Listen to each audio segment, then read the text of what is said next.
Hi అండి, welcome to our channel Telugu కథల ప్రపంచం. ఇవాళ మరొక చిన్న కథతో మీ ముందుకు వచ్చేసానండి. పనిలోనే ఆరోగ్యం. పూర్వం ఆనందుడు అనే జమీందారుకు వయసు మీద పడటంతో బాధ్యతలన్నీ కుమారుడికి అప్పజెప్పాడు. అంతకు ముందు వరకు తీరిక లేకుండా గడిపిన ఆనందుడు అప్పటి నుంచి విశ్రాంతికే పరిమితమయ్యాడు. దీంతో చీటికి మాటికి జ్వరాలు చుట్టుముట్టాయి.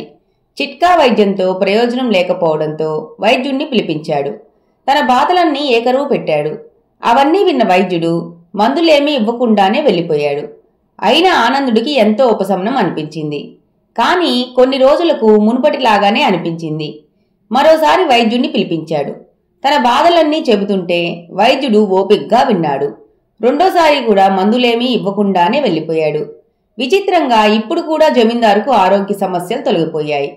మరి కొన్ని రోజుల తర్వాత మళ్లీ వైద్యుడికి కబురు పెట్టాడు జమీందారు. కానీ అతడు ఊళ్ళో లేడు.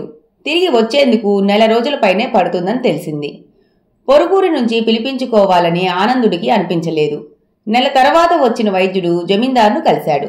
ఇన్నాళ్ళు మీ నుంచి పిలుపు రాలేదు, ఆరోగ్యం ఎలా ఉంది అని అడిగాడు. జమీందారు బదులిస్తూ, మీరు వెళ్ళిపోయాక కొన్ని రోజులు నా బాధలు చెప్పుకోవడానికి ఎవరూ లేరే అనుకునేవాణ్ణి. తరువాత ఇంట్లో పొలంలో చిన్న చిన్న పనులు చేసుకోవాల్సి వచ్చింది. దీంతో నా ఆరోగ్యం గురించి ఆలోచించే తీరికే లేకుండా పోయింది. అందుకే మీకు కబురు పంపలేదు అని సమాధానం ఇచ్చాడు జమీందారు. నిజానికి మీకు ఏ జబ్బూ లేదు. ఇంట్లోనే ఉండటం వల్ల మీరు అవసరానికి మించి ఆహారం తీసుకున్నారు. పనులేమీ లేకపోవడంతో అనవసర ఆలోచనలే మీ ఆందోళనకు కారణమని తెలుసుకున్నా.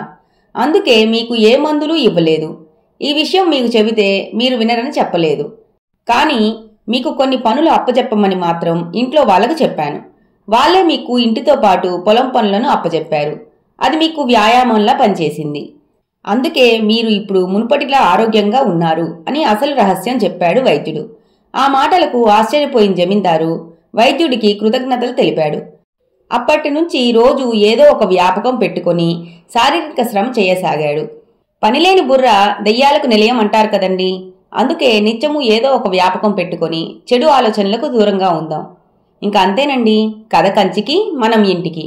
ఈ కథ కనుక మీకు నచ్చినట్లయితే please like, share and subscribe to my channel friends. By by.